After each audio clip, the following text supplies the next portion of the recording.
예, 반갑습니다. 제가 이제 아브라함하고 이제 이삭하고 연달아서 좀 설명드릴 텐데, 먼저 창세기 12장 1절. 창세기 12장 1절 보겠습니다. 그래서 아브라함이 이제 등장을 하는데요. 이제 하나님께서 내가 지시할 땅으로 가라, 그렇게 이제 말씀하셨고, 2절. 내가 너로 큰 민족을 이루고 내게 복을 주어 내 이름을 창대케 하리니 너는 복의 근원이 될지다. 이것은 이제 아브라함을 이제 축복하신 건데, 이 축복은 아담에게 준 축복, 또 노아에게 준 축복과 동일한 축복이 계속 이제 이어져 내려온 거죠. 그래서 이제 정광 목사님께서 이제 뭐 아담의 왕국, 노아의 왕국, 그 다음에 이제 아브라함의 왕국, 이렇게 연결되는 걸로 설명해 주시는 겁니다. 여기서 중요한 거는 이제 세 번째 3절인데요. 3절, 12장 3절 보시면, 땅의 모든 족속이 너를 인하여 복을 얻을 것이니라. 그 대목이 중요한 겁니다. 땅의 모든 족속이니까, 뭐 그때는 뭐 이스라엘 민족도 없는 거죠. 그러니까 모든 민족입니다. 이 땅의 모든 민족이 너를 인하여. 또 요즘 성경에서는 이제 너로 말미암아로 또 번역했어요. 너로 말미암아. 그런데 여러분이 기억하실 것은, 이것을 너를 인하여로 번역해도 되고 너로 말미암아로 번역해도 되는데, 또 어떻게 번역할 수 있냐면 너 안에서 이렇게 번역할 수도 있습니다. 너 안에서.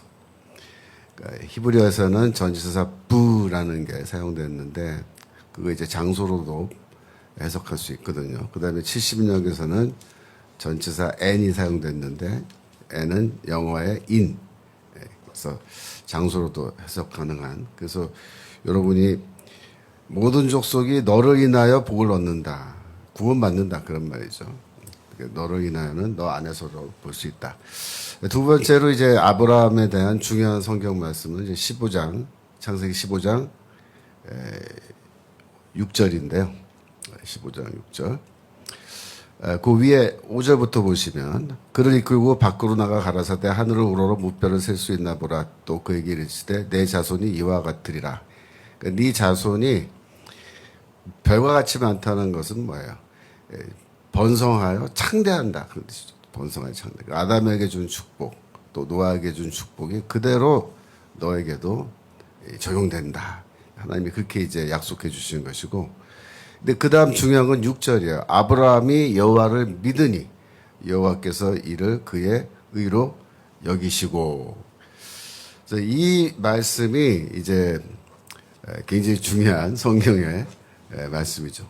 바울이 엄청 좋아했던, 또 중요하게 생각했던 말씀이기도 한데, 여러분 여기서 기억하신 것은 믿는다라는 동사가 여기 나오는 거예요. 믿는다. 바울이 즐겨서 사용하는 바로 그 믿는다는 동사, 헬라어로 피스티오 동사인데, 이 동사가 여기 나오는 거고요. 그 다음에 의라는 말이 나와요. 의. 우리가 바울이 말하는 칭의. 믿음으로 구원 얻는다. 이신칭의 할 때 그 의. 이게 여기 나오잖아요. 여러분이 또 여기서 생각하실 것은, 이 창세기 15장 6절을 하나의 재료로 사용해서 만들어진 또 다른 구약 성경의 중요한 구절이 있는데, 뭐냐면 하박국서 2장 4절입니다. 하박국서 2장 4절. 하박국 2장 4절. 예. 여기 보시면, 그러나 의인은 믿음으로 말미암아 살리라. 그죠? 바울이 좋아했던 구절이죠. 근데 이 말씀에서도 의라는 말이 나오고 믿음이란 말이 나왔잖아요. 창세기 15장 6절에서는 믿으니, 아브라함이 믿으니, 그죠? 동사인데 여기서는 믿음이라는 명사로 나왔고, 또 창세기 15장 6절에서는 의로 여기셨다, 이렇게 했는데 여기서는 의인, 의로 여기심을 받은 사람이죠. 의로운 사람은 믿음으로 말미암아 살리라. 그래서 이 하나님의 역사 경영 계획이라는 것이 창세기에서 15장 6절에서 하나님이, 아브라함이 그걸 믿었을 때, 하나님의 약속을 믿었을 때 그의 그 믿음을 의로 여기셨다라고 하는 그 말씀이 하나님의 역사 계획을 관통하는 중요한 하나의 원리였다라는 거. 그래서 하박국서 2장 4절에서도 이게 분명하게 선언되는데 이 말씀이 신약성경 로마서 1장 17절에서도 인용되고, 그죠? 굉장히 중요한 구절이 된 겁니다. 그래서 아브라함을 통해서 주신 약속이 왜 중요하냐면 너를 통하여, 너를 인하여 세상의 모든 민족이 구원을 받는데 그 구원은 어떻게 되는 거냐? 바로 믿음을 통해서 되는 거다. 라는 것을 아브라함을 통해서 우리에게 지금 보여주신 겁니다.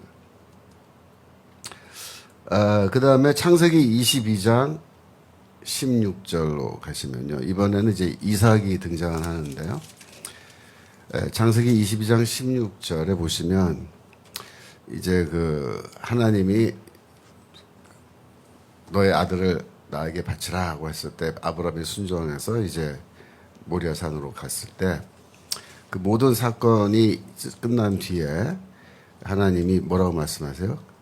이르시기를 내가 나를 가리켜 맹세하노니 내가 이같이 행하여 내 아들 내 독자를 아끼지 아니하였은즉 17절 내가 내게 큰 복을 주고 내 씨로 크게 성하여 하늘의 별과 같고 바닷가의 모래 같게 하리니 내 씨가 그 대적의 문을 얻으리라. 그래서 다시 한번 아담과 노아에게 주신 약속, 아브라함에게 그 앞전에 주신 약속을 다시 한번 확인해 주시는데 이 약속이 결국은 뭐예요? 이삭에게도 이제 적용돼서 아브라함의 자손들에게 대대손손으로 지금 연결돼 나가는 거죠.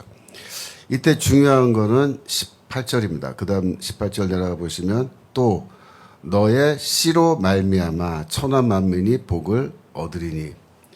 그래서 여러분이 기억하실 것은 이 너의 씨로 말미암아라는 표현이 여기 사용됐는데 원래 창세기 12장 3절에서는 너로 말미암아입니다. 너로 말미암아. 아브라함 너로 말미암아 천하의 모든 백성들이 복을 받게 된다. 그랬는데 이 모리아산에 그 이삭을 바치려고 한 그 사건이 끝난 그 시점에서 하나님이 그 약속을 약간 수정하세요. 어떻게 하냐면 너로 말미암아가 아니고 너의 씨로 말미암아 천하 만민이 복을 얻는다. 즉 너의 씨, 너의 자손, 너의 자손입니다. 너의 자손으로 말미암아 천하 만민이 구원을 얻게 된다라고 이렇게 이제 말씀하신 것인데 이 아브라함의 이 사건 또 이삭과 함께 일어난 이런 사건들이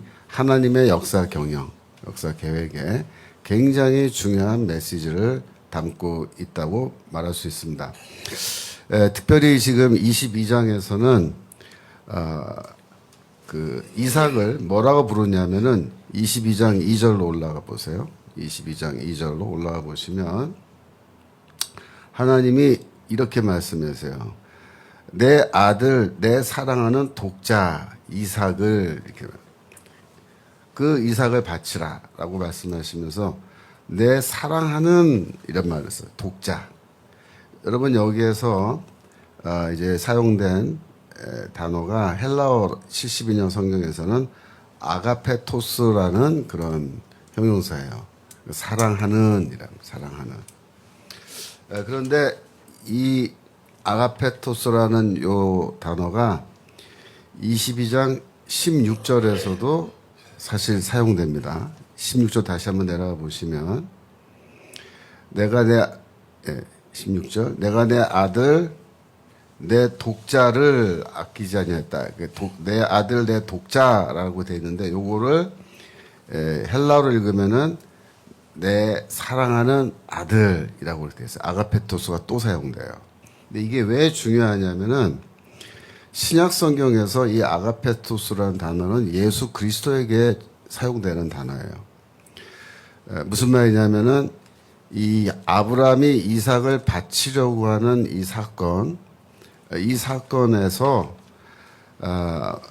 우리가 무엇을 어떤 미래를 엿볼 수 있냐면은 하나님이 자신의 사랑하시는 아들을 우리를 위해서 십자가에 내어주시는 그 사건을 십자가의 사건을 우리가 미리 엿볼 수 있기 때문에 이 사건이 중요한 거예요.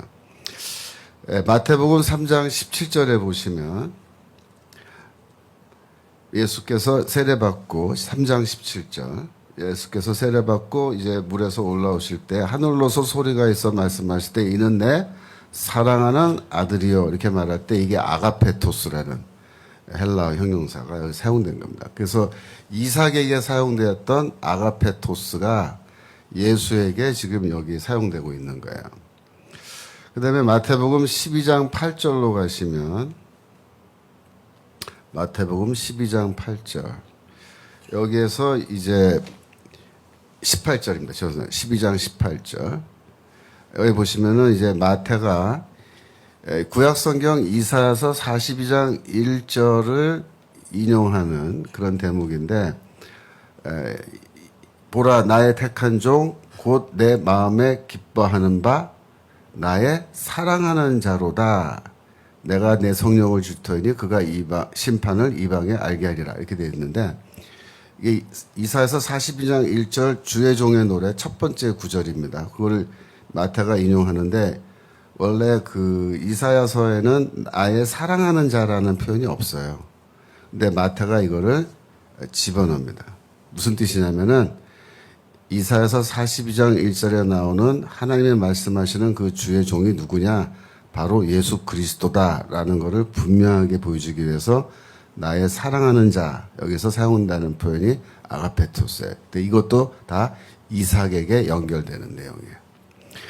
그러니까 이 신학학자들이 또 구약학자들도 마찬가지로 과거에 이 창세기 22장의 모리아산의 그 이삭을 바치려는 사건이 예수 그리스도의 십자가 죽음과 연결이 되는 거냐 안 되는 거냐 놓고 예전에 된다 그랬다가 최근에 안 된다고 또 부정하고 있는데 제가 보기에는 그렇지 않아요. 이게 연결됩니다. 이 아가페토스라는 단어가 중요하게 연결되고 마태복음 17장 5절 마태복음 17장 5절 변화산에서 이제 하늘에서 음성이 들렸죠. 17장 5절 그때도 구름 속에서 소리가 나서 가로되 이는 내 사랑하는 아들이요 그죠? 내 기뻐하는 자니. 그래서 사랑하는 아들이란 말 아가페토스란 형용사가 여기서도 또 사용된 거예요. 그러니까 지금 그 이삭의 사건이 십자가 사건과 연결된다라는 증거가 있고요. 두 번째로 로마서 8장 32절 보겠습니다. 로마서 8장 32절. 거기 보시면 8장 32절입니다. 예. 자기 아들을 아끼지 아니하시고 우리 모든 사람을 위하여 내어주신 이가 하나님이시거든요. 하나님은 우리 모든 사람을 위하여 자기 아들을 아끼지 아니하셨다. 바울이 이렇게 말하는 거예요. 여기서 중요한 게 아끼지 아니했다라는 표현이에요. 이게 왜 중요하냐면 이 표현이 아까 읽은 창세기 22장 16절에 그대로 나와요. 창세기 22장 16절 한 번 더 보겠습니다. 창세기 22장 16절. 네. 내가 이같이 행하여 내 아들 내 독자를 아끼지 아니하였은즉 그렇잖아요. 그러니까 바울이 로마서 8장 32절에서 하나님이 자신의 사랑하시는 아들을 아끼지 아니하셨다라는 말을 할 때 바울은 뭘 의미한 거겠어요? 창세기 22장 16절 이 말씀을 염두에 두고 이 말을 한 거예요. 왜냐하면 아끼다라는 이 동사가 페이도마이라는 동사인데 창세기 22장 6절에 나오는 이 동사 페이도마의 동사가 로마서 8장 32절에서 그대로 사용된 거예요. 그것도 부정형으로 아끼지 아니하였다. 이렇게. 그러니까 마태도 그렇게 말하고 바울도 그렇게 얘기합니다. 예수의 십자가 죽음은 무엇과 연결되어 있다? 아브라함이 이삭을 바치려고 한 그 사건과 연결되어 있다라고 우리가 분명히 얘기할 수가 있습니다.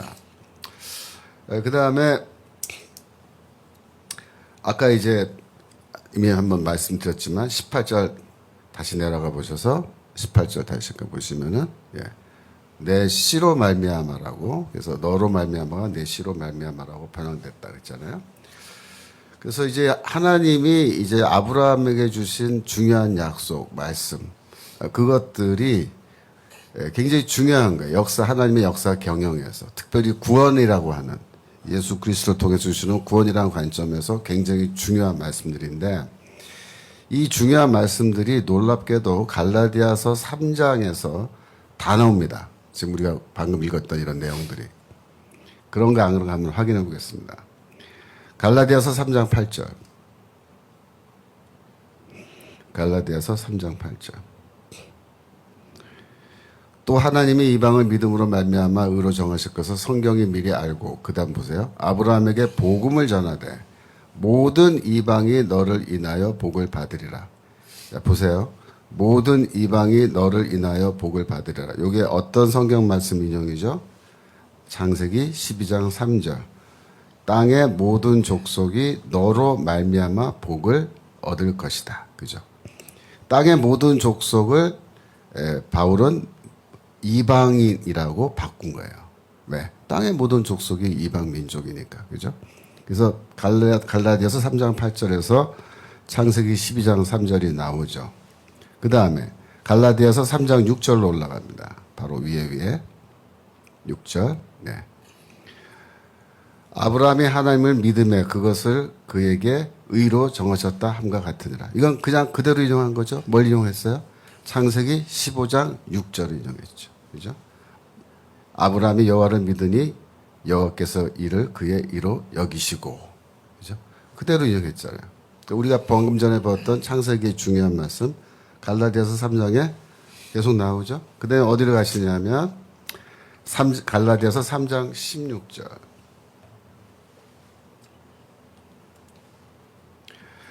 이 약속들은 아브라함과 그 자손에게 말씀하신 것인데 여럿을 가리켜 그 자손들이라 하지 아니하시고 오직 하나를 가리켜 내 자손이라 하셨으니 곧 그리스도라. 바울이 이렇게 말하는데, 여기서 여러분이 자손이라고 여기 번역된 이 단어가요, 이게 씨라는 단어입니다. 씨. 헬라어로 읽었을 때도 스페르마라는 단어인데요, 이게 씨라는 뜻이에요. 씨는 자식이란 뜻도 있으니까 자손으로 지금 번역을 한 건데, 이 씨로 읽어도 돼요.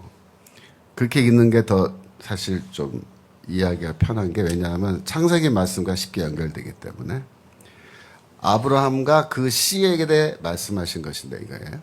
여럿을 가리켜 그 씨들이라고 하지 아니하시고 오직 하나를 가르쳐 내 씨라 하셨다. 너의 씨.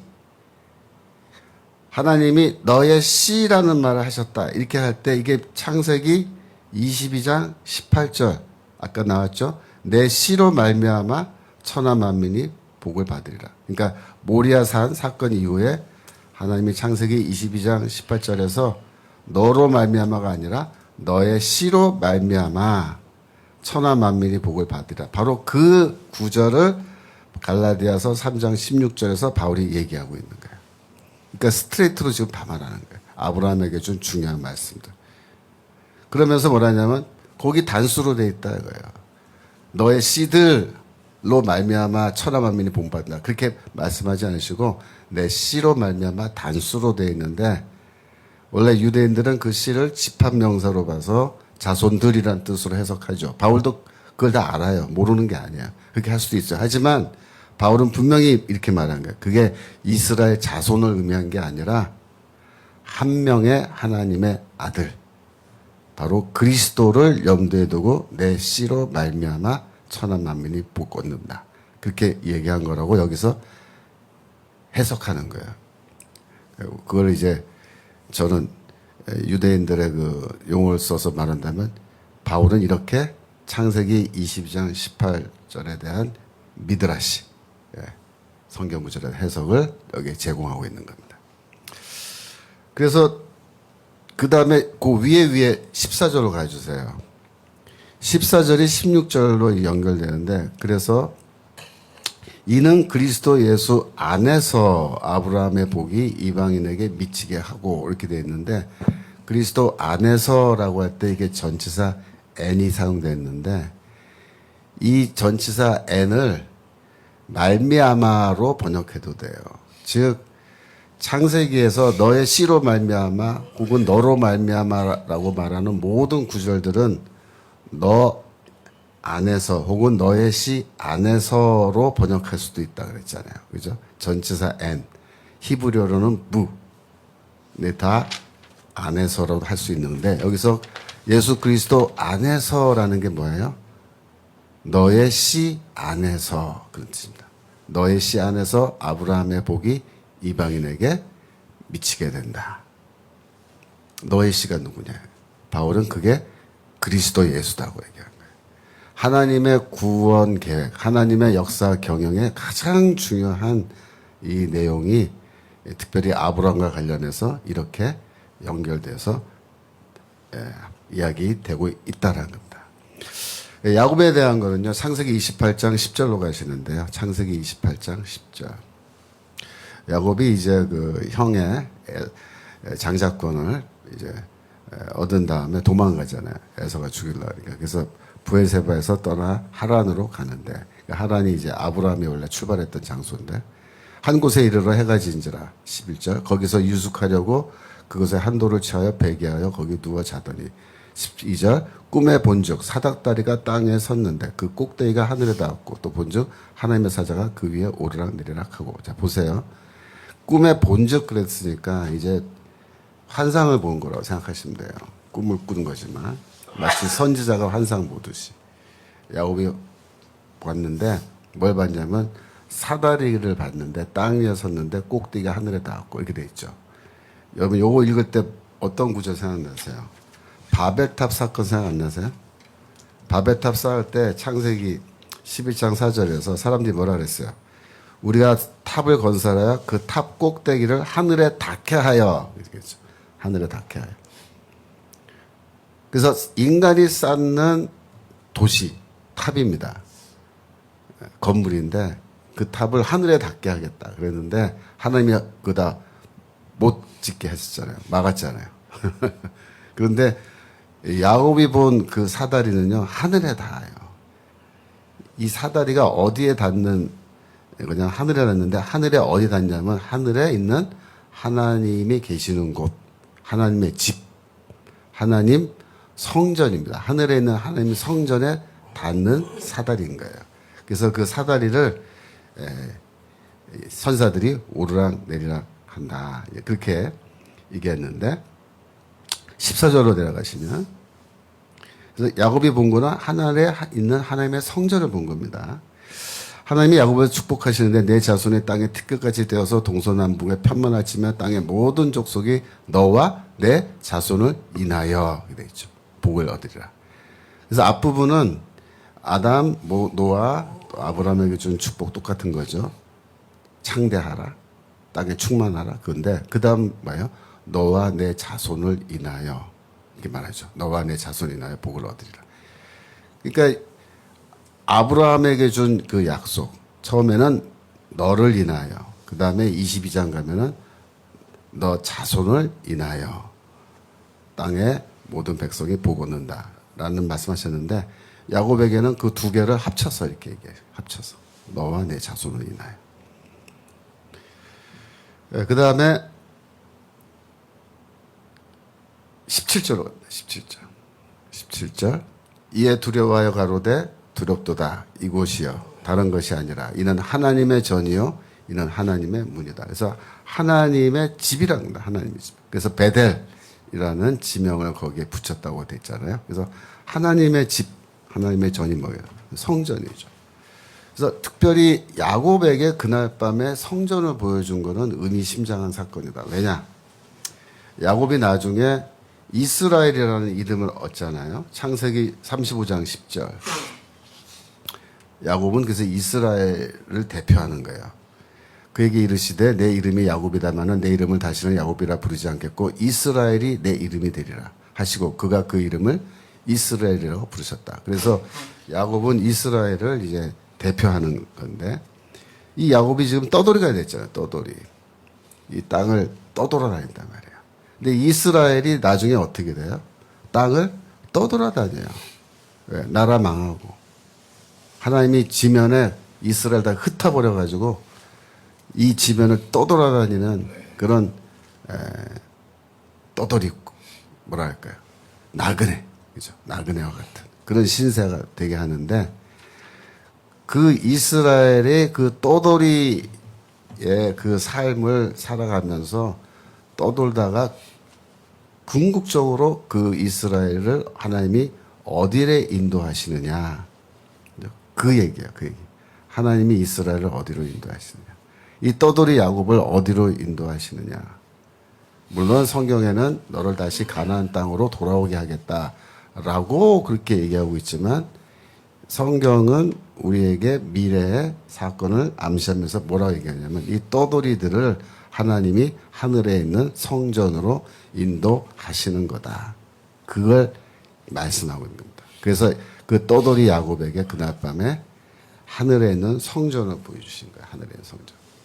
제가 지난주에 그렇게 말씀드렸죠. 그래서 바벨탑 쌓는 사건부터 이것이 미래에 하늘에서 내려오는 예루살렘 성전과 이게 어떻게 연결되는지, 성경의 스토리가, 그 스토리 가운데 지금 야곱이 꿈에서 사다리를 보고 하늘의 성전, 하나님의 집 베델을 보고 한 이런 사건들이 다 연결된. 그래서 하나님이 역사를 경영하시는 그 모든 계획 속에는 이런 놀라운 것들이 다 포함되어 있습니다.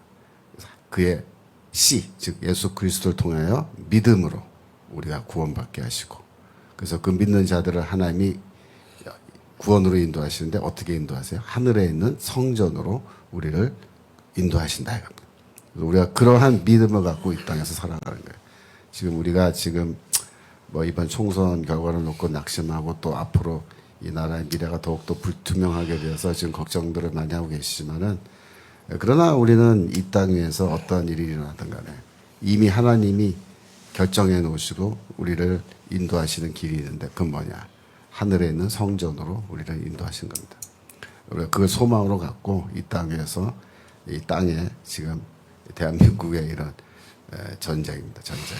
이 싸움을 우리가 잘 끝까지 힘을 내서 싸워야 되겠습니다. 감사합니다. 여기까지 하겠습니다.